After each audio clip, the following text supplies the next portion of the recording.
masque et la plume.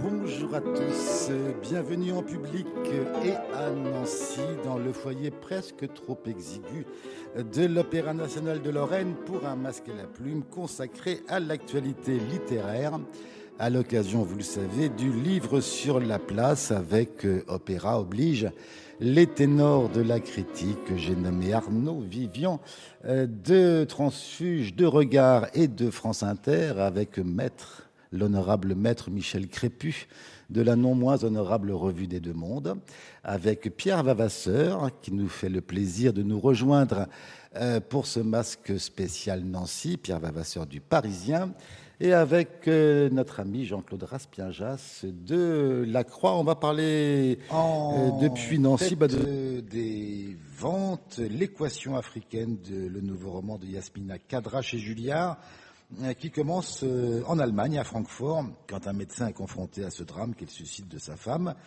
Pour surmonter son chagrin, il part avec un ami richissime, versé dans l'humanitaire, sur un grand voilier direction les Comores, mais au large des côtes somaliennes. Le bateau est attaqué par des pirates et les deux Allemands sont kidnappés et détenus en même temps qu'un jeune Français. Voilà l'histoire qui d'ailleurs a été ces jours derniers rattrapée par l'actualité, puisqu'il y a eu un fait à peu près identique au large des mêmes côtes somaliennes, avec la façon toujours particulière qu'a Khadra d'écrire et de construire ses livres. Qu'en pensez-vous, Jean-Claude?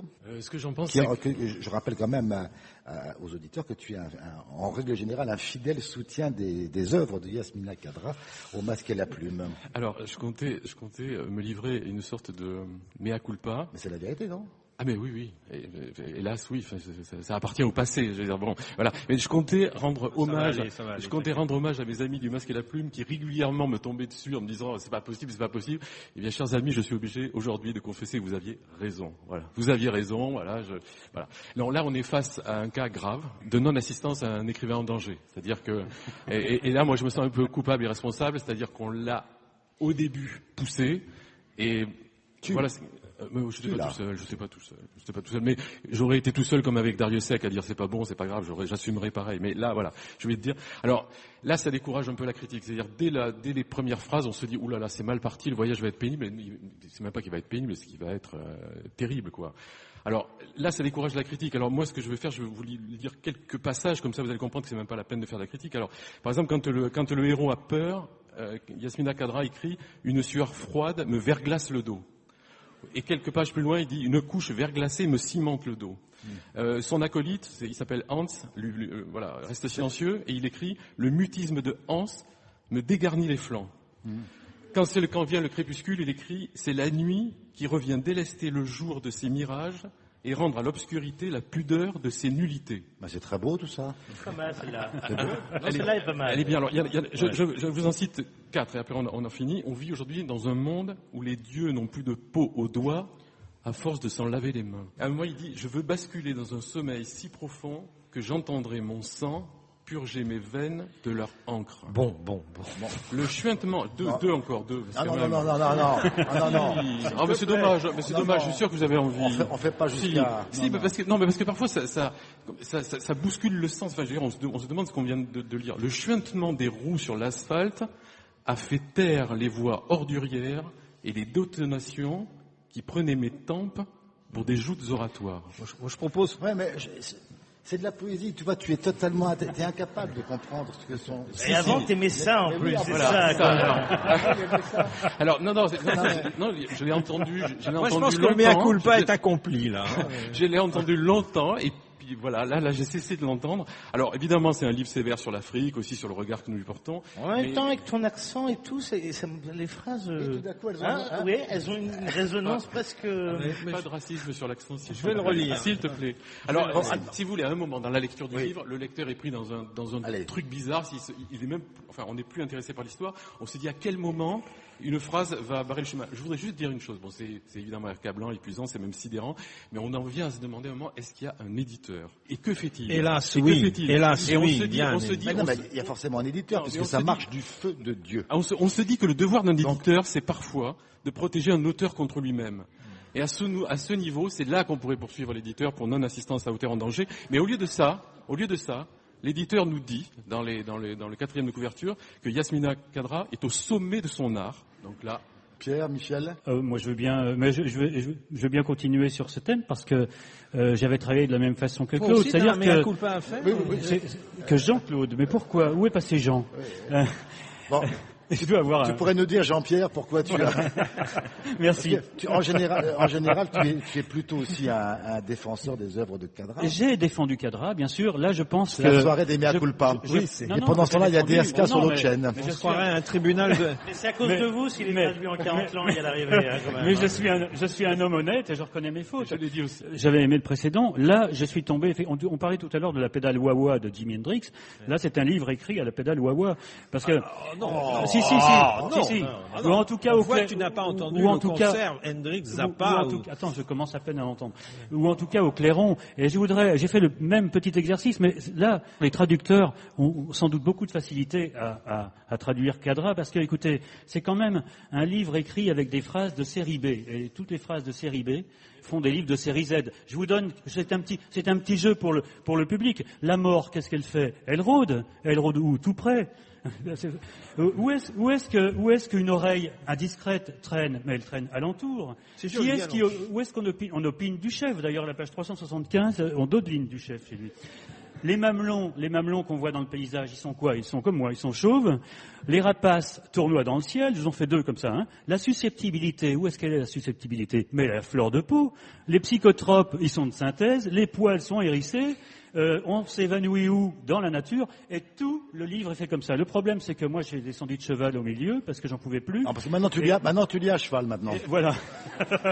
J'en pouvais plus, et puis à un moment donné, je me suis rendu compte que j'étais chez Tintin, parce que je me suis mis à la place de ce pauvre type qui est dans une geôle, il a dans ses vomissures, dans ses salissures, etc., etc. Ils sont plusieurs dans la geôle. Et tout d'un coup, il s'est fait battre à coups de ceinturon à clouter, évidemment, parce que le ceinturon est forcément clouté aussi. Donc, il y a tout ça. Et tout d'un coup arrive un des ravisseurs, et voilà, je finirai avec cette phrase quand même, parce qu'il faut que je la dise. Là, on est chez Tintin et le capitaine Haddock, parce que la pauvre Locke qui est par terre s'exclame « Ah, vous voilà enfin !» Je vous mets le ton, parce que c'est quand même... Hein, vous allez nous relâcher, espèce d'enflure? De quel droit nous retenez-vous dans... Je n'irai pas me relire tellement j'étais énervé. La mascarade a assez duré. Alors vous vous rendez compte, vous êtes donc dans vos vomissures et vous voyez arriver le type et vous dites la mascarade a assez duré. Donc, non, ça ne va pas. Michel. Oui, heureusement que j'ai pas de mea culpa à faire. Parce que... Oui, tu as été plutôt fidèle, comme certains d'entre nous, dans l'hostilité au texte de Khadra. C'est sûr que Morgan Fortes à côté, c'est Michel-Ange. Là, c'est... Évidemment. Non, alors, j'ai rien d'autre à ajouter. C'est un peu un peintre du dimanche. C'est-à-dire, pour lui... Qu'est-ce que tu as contre les peintres du dimanche? Le peintre du dimanche, c'est celui qui se donne pour objectif de peindre un sous-bois ou un troupeau de bêtes à cornes, ou je ne sais quoi, et qui pense qu'il est nécessaire de rajouter des tonnes et des tonnes et des tonnes de couches, de couleurs pour que ça ait l'air vraiment d'un troupeau de bêtes à cornes ou vraiment d'un sous-bois. Et c'est terrifiant. C'est épouvantable. Et en effet, je crois que ça manifeste un effondrement du travail éditorial et chers camarades, je pense qu'il faut traduire devant les tribunaux l'éditeur qui a osé faire ce livre. C'est un peu excessif, mais cela dit, je plaisante, bien sûr. Cela dit, ce qui est étonnant, c'est que voilà,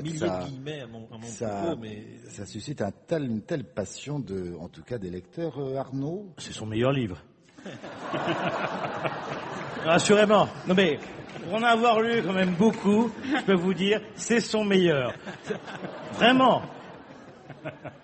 On est obligé de les lire. Jérôme nous les impose à chaque fois. Le dernier à côté, c'était une espèce d'allégorie qui était insupportable que Jean-Claude, a dit que c'était un monument indépassable. Non, pas celui-là. Pas celui-là, pardon.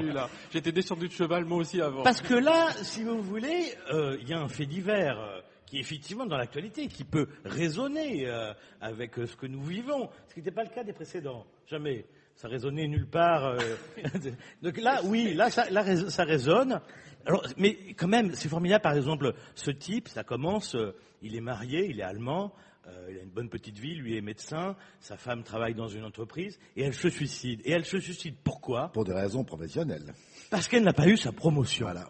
Et déjà, on se dit, il y a un problème avec ce livre. Quand même, se suicider parce qu'on n'a pas eu une promotion, je veux dire, ça semble très peu réaliste malgré tout. Elle travaille au Télécom.